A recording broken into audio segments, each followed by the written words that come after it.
এবার আর ভারতের আক্রমণের জন্য বসে থাকবে না পাকিস্তান। পাকিস্তানি আগে ভারতে সামরিক হামলা চালাবে, এমন হুমকি দিলেন পাকিস্তানের প্রতিরক্ষামন্ত্রী খাজা আসিফ। তিনি সতর্ক করে বলেন, ভারত সিন্ধু নদীর পানি প্রবাহ বন্ধের চেষ্টা করলে পাকিস্তান সামরিক হামলা চালাবে। ভারত পাকিস্তান যুদ্ধের উত্তেজনা যখন তুঙ্গে, তখন খবর আসে পাকিস্তানের 7টি বিমান ভর্তি অস্ত্র পাঠিয়েছে তুরস্ক। এ নিয়ে ভারতীয় গণমাধ্যমগুলোতে তোলপাড় শুরু হয়ে যায়। সীমান্তে বদলে গেছে বাংলাদেশ। ভারতের আগ্রাসনের জবাব দেওয়া হচ্ছে সাথে সাথে। দিনাজপুর সীমান্তে বাংলাদেশিদের ধরে নিয়ে যাওয়ার পরপরই ভারতের 2 বাসিন্দাকে আটকে দেয় স্থানীয়রা। বিবিসি বাংলা জানিয়েছে, বিজিবি বিএসএফ এর পতাকা বৈঠকের পর যার যার দেশে ফেরত এসেছেন বাসিন্দারা। তবে চীন ভারত সীমান্তেও নাকি সংঘর্ষ হয়েছে। তাহলে কি পাকিস্তানের সঙ্গে উত্তেজনার মাঝে নতুন করে চীনের সাথেও দ্বন্দ্বে জড়িয়েছে ভারত? কোথাও শান্তির দেখা নেই। নরেন্দ্র মোদীরা যেদিকেই তাকায় সেদিকেই এখন সাগর শুকায়। তৃষ্ণায় পানি না পেয়ে ছটফট করে দিল্লি। নয়াদিল্লিতে নতুন সুর তুলেও আর লাভ নেই। একে একে মোদী রাজ্যের সব তাল লয় কেটে যাচ্ছে। ধুন হারিয়ে খুন হচ্ছে গদি মিডিয়া। মোদীরা আসমানে গুলিতে ছুড়ে বাহাদুরের ভান করে। আসসালামু আলাইকুম ওয়া রাহমাতুল্লাহি ওয়া বারাকাতুহু। প্রিয় দর্শক, এক বাঘের 2 জঙ্গল দখল। এক ভাগের 2 জঙ্গল দখল নিয়ে ভারতের অরুণাচল প্রদেশকে চীনের মানচিত্রে ঢোকানো নিয়ে দুই দেশের মধ্যে ফের শুরু হয়েছে বিতর্ক। মঙ্গলবার বেইজিং এর এই পদক্ষেপের জোরালো প্রতিবাদ জানিয়েছে নয়াদিল্লি। অন্যদিকে ভারতের উত্তর পূর্বাঞ্চলীয় কৌশলগত গুরুত্বপূর্ণ 7 রাজ্য বা 7 সিস্টার্সের অন্তর্ভুক্ত অরুণাচল প্রদেশে ভারতীয় ভূখণ্ডের প্রায় 60 কিলোমিটার ভেতরে ঢুকে পড়েছে চীনের সামরিক বাহিনী। আসসালামু আলাইকুম দর্শক শ্রোতা, আশা করি সবাই ভালো আছেন। নতুন একটি ভিডিওতে সবাইকে স্বাগত। ভারত বাংলাদেশ সীমান্তবর্তী এলাকায় তুমুল উত্তেজনার সৃষ্টি হয়েছে। তার সাথে সাথে পাকিস্তান এবং ভারতের মধ্যে এক যুদ্ধের পরিস্থিতি বিরাজমান করছে এবং ভারত এবং চীনের মধ্যেও এক উত্তেজনার সৃষ্টি হচ্ছে। চারিদিক থেকে ভারতের এক বিশৃঙ্খলা পরিস্থিতির সৃষ্টি হচ্ছে, যার কারণে মোদী প্রশাসনের এক ভয়ঙ্কর পরিস্থিতির মধ্যে দিয়ে যাচ্ছে। আজকের এই ভিডিওটিতে মোদী প্রশাসনের এবং ভারতের কীর্তিকলাপ নিয়ে সকল প্রকার তথ্যই পেয়ে যাবেন। ভিডিওর শুরুতেই যে সকল ভিডিও দেখেছেন তা থেকে হয়তো আন্দাজ করতে পেরেছেন আজকের এই ভিডিওটি কতটুকু গুরুত্বপূর্ণ হতে চলেছে। অতএব চলুন না টেনে একটি লাইক দিয়ে সম্পূর্ণ ভিডিওটি দেখে আসেন। ভারত পাকিস্তান যুদ্ধের উত্তেজনা যখন তুঙ্গে, তখন খবর আসে পাকিস্তানের 7টি বিমান ভর্তি অস্ত্র পাঠিয়েছে তুরস্ক। এ নিয়ে ভারতীয় গণমাধ্যমগুলোতে তোলপাড় শুরু হয়ে যায়। বলা হয়, ভারতের সঙ্গে সম্ভাব্য যুদ্ধের আশঙ্কা ঘিরে পাকিস্তানকে সরাসরি সামরিক সহায়তা দিচ্ছে তুরস্ক। এরই মধ্যে অন্তত 7টি অস্ত্রবাহী সামরিক বিমান তুরস্ক থেকে পাকিস্তানে পৌঁছেছে বলে ভারতীয় গণমাধ্যম টাইমস অফ ইন্ডিয়া জানায়। ওয়ালটন আবারও মিলিনিয়ার অফারে ওয়ালটন ফ্রিজ কিনে আপনিও হয়ে যেতে পারেন মিলিয়নিয়ার। মিলিনিয়ার ছড়াছড়ি দেশ জুড়ে, এটা শুধু ওয়ালটনই পারে। তাদের প্রতিবেদনে বলা হয়, 27 এপ্রিল তুরস্কের বিমান বাহিনীর একটি হারকিউলিক্স C-130 কার্গো বিমান করাচিতে অবতরণ করে। এতে নানা ধরনের সামরিক সরঞ্জাম ছিল। এই ঘটনাকে তুরস্কের পক্ষ থেকে পাকিস্তানের জন্য একটি বৃহত্তর প্রতিরক্ষা সহায়তার অংশ হিসেবে দেখছে টাইমস অফ ইন্ডিয়া। ভারত অধিকৃত কাশ্মীরের পেহেলগামে সাম্প্রতিক হামলার ঘটনার পর দিল্লি ও ইসলামাবাদের মধ্যে উত্তেজনা বেড়ে যাওয়ার প্রেক্ষাপটে তুরস্কের এই সামরিক সহায়তার ঘটনা ঘটেছে বলে বিশ্লেষণ করেছে ওই গণমাধ্যমটি। তবে বাস্তব চিত্র একেবারে ভিন্ন। তুরস্ক বলছে এমন কোনো ঘটনাই ঘটেনি। তারা এই মুহূর্তে পাকিস্তানে কোনো ধরনের অস্ত্র পাঠায়নি। ভারতীয় গণমাধ্যম মিথ্যাচার করছে। এদিকে চীনের সঙ্গেও সামরিক সম্পর্ক আরো ঘনিষ্ঠ করছে পাকিস্তান। পরিসংখ্যান অনুযায়ী 2019 থেকে 2023 সালের মধ্যে চীন প্রায় 40টি দেশে অস্ত্র রপ্তানি করেছে, যার মধ্যে সম্প্রতি ভারতে বিরাজ করছে অস্থিতিশীল পরিস্থিতি। ভারতের মণিপুরে বিদ্রোহী বাহিনী সেনাদের পিছু হটতে বাধ্য করেছে। অন্যদিকে ভারতের উত্তর পূর্বাঞ্চলীয় কৌশলগত গুরুত্বপূর্ণ 7 রাজ্য বা 7 সিস্টার্সের অন্তর্ভুক্ত অরুণাচল প্রদেশে ভারতীয় ভূখণ্ডের প্রায় 60 কিলোমিটার ভেতরে ঢুকে পড়েছে চীনের সামরিক বাহিনী। শুধু তাই নয়, ভারতীয় ভূখণ্ডে ঢুকে অরুণাচল প্রদেশের আনজাও জেলার কাপাপু এলাকায় ক্যাম্পও করেছে চীনের পিপলস লিবারেশন আর্মি। এমন অবস্থায় প্রশ্ন উঠছে, সামরিক দিক দিয়ে এই 2 দেশের মধ্যে কোন দেশ এগিয়ে? 1962 সালে যুদ্ধের পর বিগত দশকগুলোতে এশিয়ার এই 2 দেশই বিপুল যুদ্ধাস্ত্রের সম্ভার গড়ে তুলেছে। পরমাণু শক্তিধর দেশ দুটির মধ্যে বিবাদও বেড়ে চলেছে। বেইজিং 1964 সালে ও ভারত 1974 সালে পারমাণবিক শক্তিধর হয়ে ওঠে। স্টকহোম আন্তর্জাতিক শান্তি গবেষণা ইনস্টিটিউটের প্রকাশিত পরিসংখ্যান অনুযায়ী ধারণা করা হচ্ছে চীনের ক্ষেপণাস্ত্রের সংখ্যা ভারতের প্রায় দ্বিগুণের চেয়েও বেশি। চীনের পারমাণবিক ক্ষেপণাস্ত্র রয়েছে প্রায় 320টি, অন্যদিকে ভারতের আছে 150টি। উভয় শক্তি তাদের অস্ত্রাগারগুলো গত বছরের তুলনায় এই বছর ভারী করে তুলেছে। বেজিংয়ের অস্ত্রাগারে নতুন 40টি ক্ষেপণাস্ত্র ও নয়াদিল্লির অস্ত্রাগারে নতুন 10টি ক্ষেপণাস্ত্র বেড়েছে। 1975 সালে শেষবারের মতো ভারত ও চীনের সেনাবাহিনীর মধ্যে গোলাগুলি হয়। তাদের সীমান্তে পারমাণবিক হামলার জন্য সব রকম ব্যবস্থা নেওয়া থাকলেও দুই দেশই এক্ষেত্রে প্রথমবার ব্যবহারের নীতি মেনে চলে, অর্থাৎ যদি এক পক্ষ আগে ব্যবহার করে তবেই অন্য পক্ষ ব্যবহার করবে। দেশ দুটির মধ্যে সিদ্ধান্ত রয়েছে ফ্রন্টলাইনে যেসব সেনা সদস্য মোতায়েন থাকবেন তাদের কাছে কোনো অস্ত্র থাকবে না। যদি সেনা র্যাঙ্ক অনুযায়ী কোনো অফিসারের কাছে আগ্নেয়াস্ত্র রাখার নিয়ম হয় তাহলে তার নল মাটির দিকে ঘুরিয়ে রাখা হবে।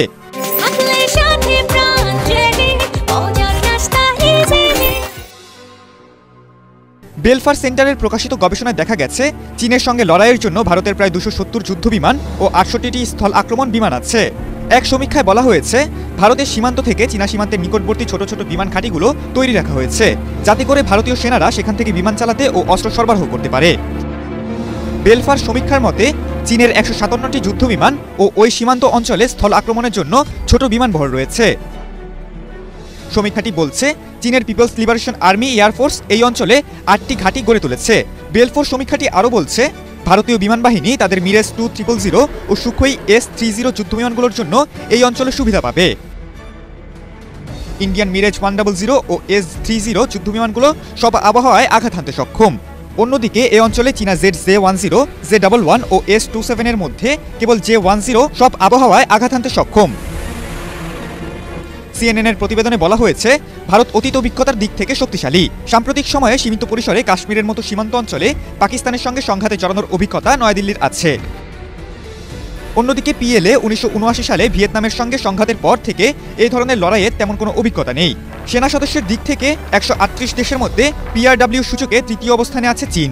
দেশটির সক্রিয় সেনা সদস্য 21,23,000 বলে উল্লেখ করা হয়। অন্যদিকে ভারতের সেনা সদস্যের সংখ্যা 14,44,000।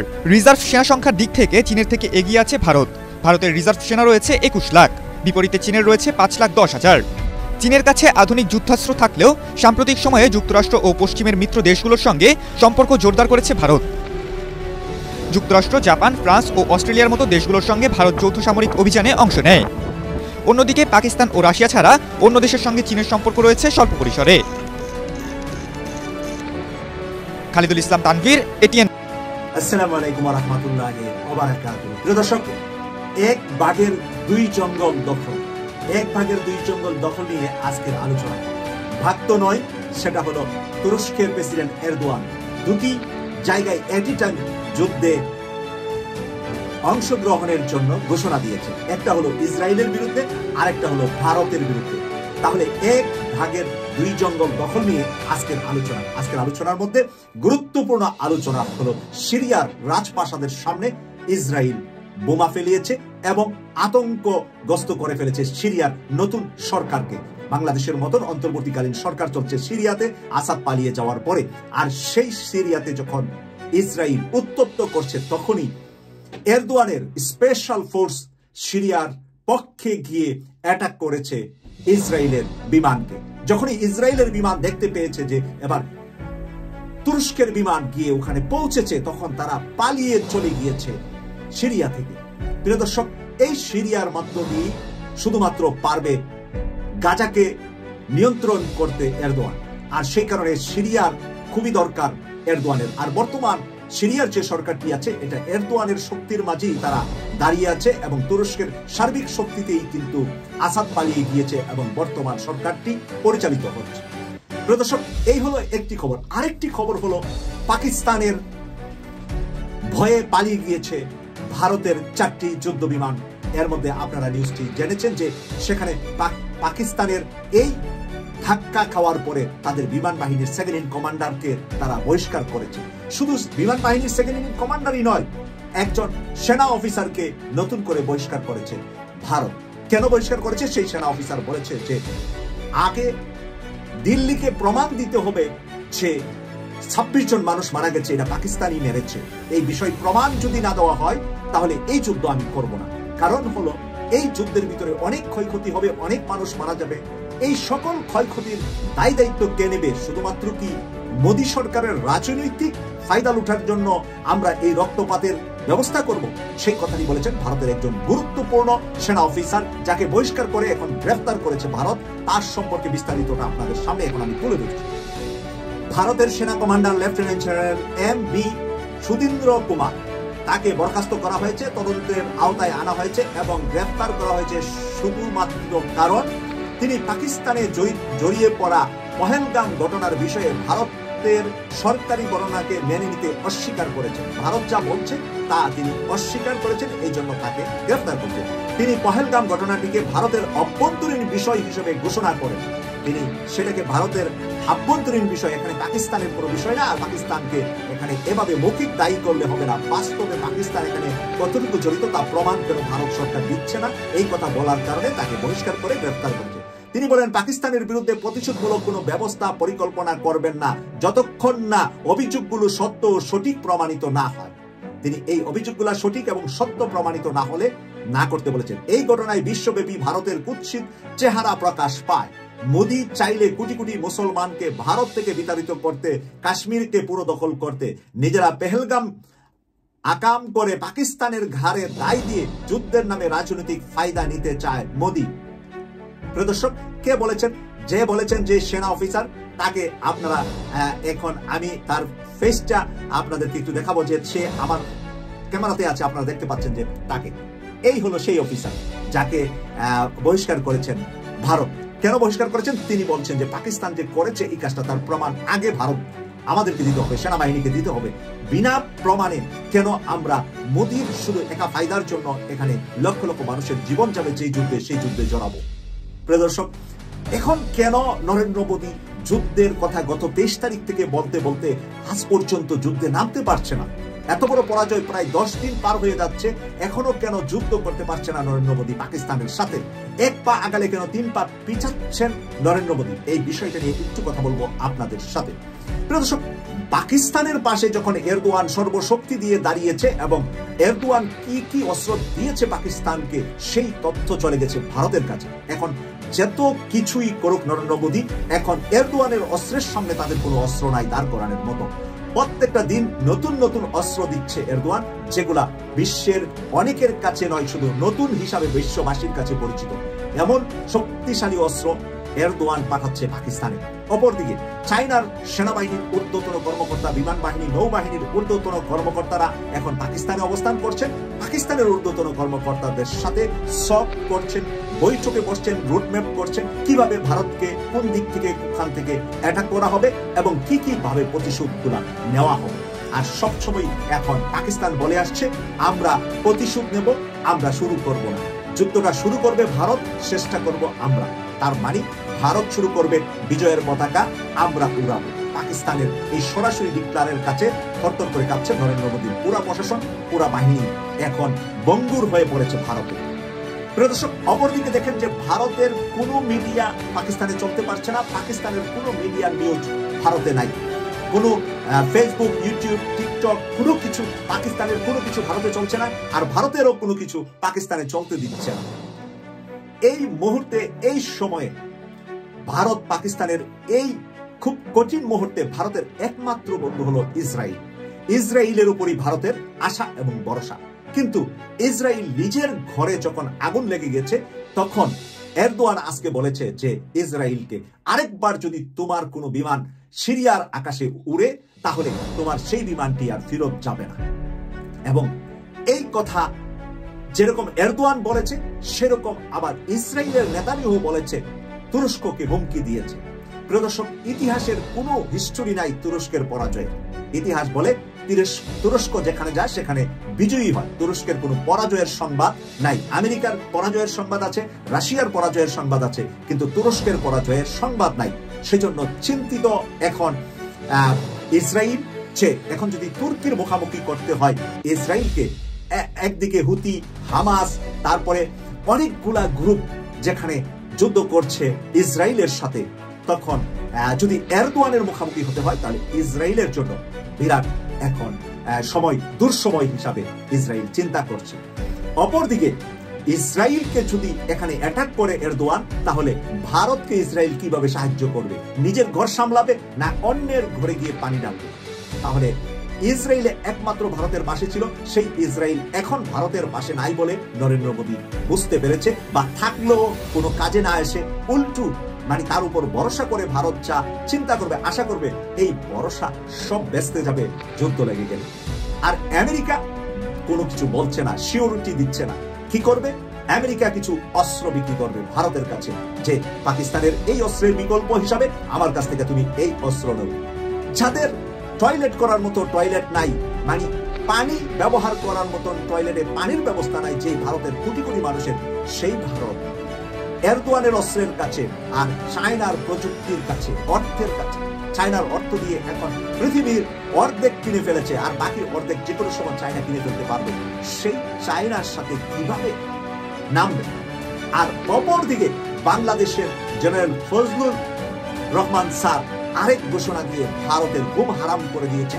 সেটা হলো ভারতের 7 সিস্টারকে দখল করার জন্য ঘোষণা দিয়েছে। যেই ঘোষণাটা দিতেন ডক্টর মোহাম্মদ ইউনূস, সেটা দিয়েছেন জেনারেল ফজলুর রহমান সাহেব। আসলে ডক্টর মোহাম্মদ ইউনূস স্যার ফজলুর রহমান স্যারের মুখ দিয়ে এটা বের করে দিয়েছেন। আবার ইউনূস স্যারের যারা অ্যাসিস্ট্যান্ট আছেন তারা বলছেন এটা বাংলাদেশের কোনো সরকারের কথা নয়, এটা ফজলুর রহমান সাহেবের ব্যক্তিগত কথা। ইয়েস, ব্যক্তিগত কথা। কিন্তু এই জেনারেল ফজলুর রহমান ভারতকে কয়েকবার নাকে চুবা পানি খেয়েছে। মায়ানমার 600 যোদ্ধা তার সাথে যুদ্ধ করতে গিয়ে 2000 সালে মারা গিয়েছে, আর বিপরীতে বাংলাদেশের একজন সৈন্য মারা যান নাই। এই ইতিহাস ভারত ভালো করে জানে। এই জেনারেল ফজলুর রহমানের পাওয়ারটা ভালো করে ভারত জানে। প্রিয় দর্শক, এখন কাকে সামলাবে? পাকিস্তানকে সামলাবে, বাংলাদেশকে সামলাবে, না চায়নাকে সামলাবে? ভারতের পাশে আছেটাকে? কেউ নাই, একা। যেদিকে হাত দিবে এর উল্টো 3 দিকে ভারতে হাত চলে আসবে।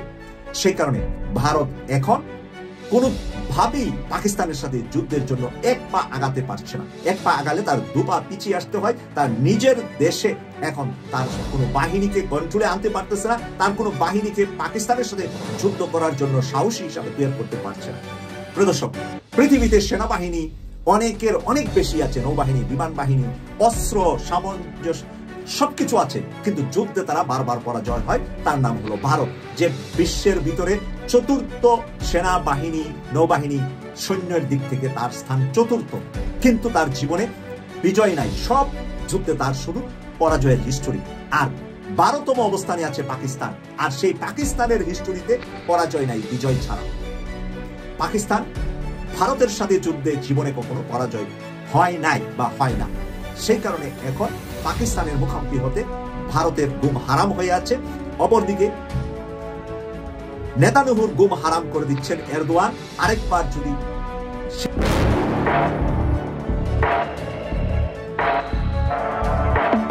সীমান্তে বদলে গেছে বাংলাদেশ। ভারতের আগ্রাসনের জবাব দেয়া হচ্ছে সাথে সাথেই। দিনাজপুর সীমান্তে বাংলাদেশিদের ধরে নিয়ে যাওয়ার পরপরই ভারতের 2 বাসিন্দাকে আটকে দেয় স্থানীয়রা। বিবিসি বাংলা জানিয়েছে, বিজিবি বিএসএফ এর পতাকা বৈঠকের পর যার যার দেশে ফেরত এসেছেন বাসিন্দারা। তবে এবারই প্রথম নয়। গেল কয়েক মাসে সীমান্তে বিএসএফ এর বিরুদ্ধে রুখে দাঁড়ানোর ঘটনা ঘটেছে বেশ কয়েকটি। কাস্তে হাতে কৃষকের সেই ছবি, বা সীমান্তে বিএসএফ এর কাঁটাতারের বেড়া দেওয়ার বিরুদ্ধে বিজিবির পাশে জনগণের অবস্থান নেয়ার মতো ঘটনা হইচই ফেলে দিচ্ছে ভারতেও। দিনাজপুর সীমান্তে কাজ করার সময় 2 বাংলাদেশিকে ধরে নিয়ে যায় বিএসএফ। শূন্যরেখার কাছে নিজেদের ধানের জমিতে কাজ করার সময় হঠাৎ করেই তাদের ধাওয়া দেয় ভারতের সীমান্তরক্ষী বাহিনীটি। 2 বাংলাদেশিকে ধরে নিয়ে যায়। এই ঘটনা জানাজানি হওয়ার পর 2 ভারতীয় নাগরিককে ধরে আনে স্থানীয় বাংলাদেশিরা। তাদের বিজিবির টহল দলের কাছে হস্তান্তর করা হয়। এই ঘটনায় সীমান্ত এলাকায় সাড়া পড়ে যায়। ব্যাপক আলোচনা শুরু হয় ঘটনা নিয়ে। পরে শুক্রবার সন্ধ্যায় বিজিবি বিএসএফ বৈঠকের মাধ্যমে 2 দেশের নাগরিকদের নিজ নিজ বাহিনীর কাছে তুলে দেয়া হয়। তবে এবারই প্রথম নয়। সীমান্তে আগের চেয়ে এখন সোচ্চার বাংলাদেশ। বিএসএফ এর উস্কানি বা অবৈধ তৎপরতার বিরুদ্ধে রুখে দাঁড়াচ্ছে সীমান্ত পারের বাসিন্দারা। গেল আগস্টে সরকার পতনের পর তড়িঘড়ি করে বাংলাদেশ সীমান্তে বেড়া দেওয়ার কাজ শুরু করে বিএসএফ। বাংলাদেশের অনুমতি ছাড়াই কাঁটাতারের বেড়া নির্মাণের এই ঘটনায় সীমান্তে চরম উত্তেজনা দেখা দেয়। জানুয়ারির শুরুতেই চাঁপাইনবাবগঞ্জ সীমান্তে এই নিয়ে বিএসএফ ও ভারতীয়দের সাথে ধাওয়া পাল্টা ধাওয়া ও মুখোমুখি অবস্থানের ঘটনাও ঘটে। বিজিবি বিএসএফ তৎপরতায় সেই উত্তেজনার প্রশমন ঘটলেও প্রয়োজনে সীমান্তে রুখে দাঁড়ানোর ঘোষণা দেন বাংলাদেশিরা। সীমান্তে বাংলাদেশিদের এমন বুক চিতিয়ে দাঁড়ানোর ঘটনায় ভারতেও হইচই পড়ে গেছে। এসব ঘটনার পরও অবশ্য বাংলাদেশ সীমান্ত নিয়ে নিজেদের অপপ্রচার থামিয়ে রাখেনি ভারত। হামলার শঙ্কার কথা জানিয়ে নতুন করে বাংলাদেশ সীমান্তে পাহারা ও নিরাপত্তা জোরদারের কথা জানাচ্ছে ভারতীয় গণমাধ্যমগুলো। শিলিগুড়ি করিডোরের কাছে বাংলাদেশের সাথে থাকা সীমান্ত অঞ্চলগুলোতে north east frontier railway, NFR, BSF সহ নিরাপত্তা বাহিনীগুলো ব্যাপক তৎপরতা শুরু করেছে। রেল স্টেশনগুলোতেও বাড়ানো হয়েছে নিরাপত্তা। মার্জিয়া উপমা, ৭১। আমি আশা করছি সম্পূর্ণ ভিডিওটি দেখেছেন। ভারতের এই পরিস্থিতি নিয়ে আপনার কি মতামত অবশ্যই কমেন্ট বক্সে জানিয়ে যাবেন। ভিডিওটি ভালো লেগে থাকলে শেয়ার করতে ভুলবেন না। আমাদের এই চ্যানেলে নতুন হয়ে থাকলে চ্যানেলটি সাবস্ক্রাইব করে চ্যানেলের পাশে থাকবেন। আর যারা ইতিমধ্যে চ্যানেলটি সাবস্ক্রাইব করেছেন তাদেরকে অসংখ্য ধন্যবাদ। দেখা হবে নতুন কোনো ভিডিও নিয়ে। ততক্ষণ সবাই সুস্থ থাকবেন। আল্লাহ হাফেজ।